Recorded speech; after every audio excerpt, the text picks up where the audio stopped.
teman-temannya kalau di Jembor. Jadi kita saling tahu kabarnya di sisi oke, Enzo sepertinya harinya sedang sumringah ya Enzo.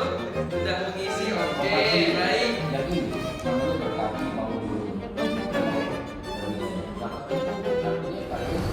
Coaching di kurikulum Merdeka itu penting banget karena kurikulum Merdeka itu kan menekankan bagaimana murid itu bersaing dengan dirinya sendiri ya. Dia nggak bersaing sama orang lain, jadi dia yang set goal, dia yang set gimana tujuannya nanti. Jadi dengan jadi coach kita bisa membantu murid untuk mendapatkan tujuannya.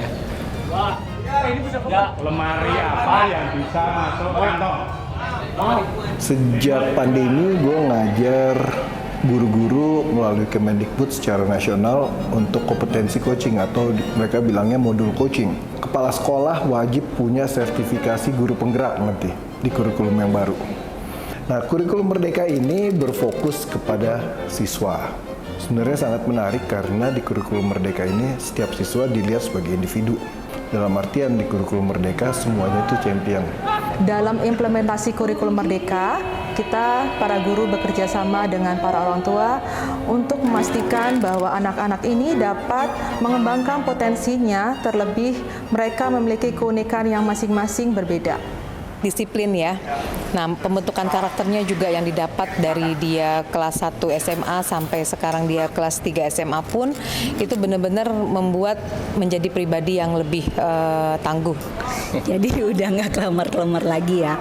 Itu perubahan drastis dan udah nggak anak mama lagi. Ya nggak apa-apa, aku bisa bikin keputusan sendiri.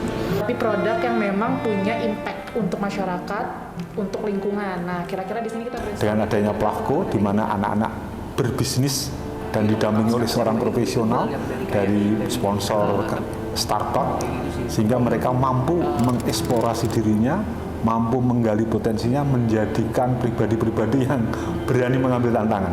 Cups yang bisa dimakan, habis itu kita bisa jual ke orang-orang. Itu kita bisa bayangin nggak sih bahwa berapa banyak plastik yang bisa kita kurangin? Plavko, Pangguli Luhur Associate Farmer Corporate. Jadi itu company-nya Pangguli Luhur. Jadi bertujuan untuk memajukan agrikultur Indonesia. Kita bekerja sama dengan petani Indonesia, membuat yang namanya agrilery atau agriculture sama cutlery. Itu kalau menurut Pak Ganjar kesadaran siswa yang tersebut berasal dari klub. Begitu kuliah kita tahu passionnya nih. Begitu saya lulus, hutang itu udah harus pinjol. Coaching itu menjadi satu pendekatan baru di dalam pembelajaran di kurikulum Merdeka karena dengan coaching bahasa yang kita gunakan adalah bahasa yang positif yang memberdayakan anak. Karena setelah dia diperas untuk dijadikan gula, ampasnya itu kan jadi barang sisa. Barang waste. Ini sih. Kan kalau kita tahu ini kan produknya baru juga nih. Produknya baru dan jarang, berarti kita harus pikirin target market. Ini adalah salah satu modal sebenarnya untuk kita menghadapi masa depan karena masa depan itu tough, real life itu keras. Kalau misalnya kita nggak sanggup menghadapinya, ya udah kita bakal tumbang. Jadi kurikulum Merdeka ini memang benar-benar mengedepankan kreativitas anak.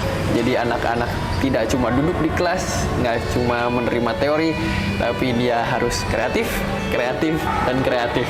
Itu.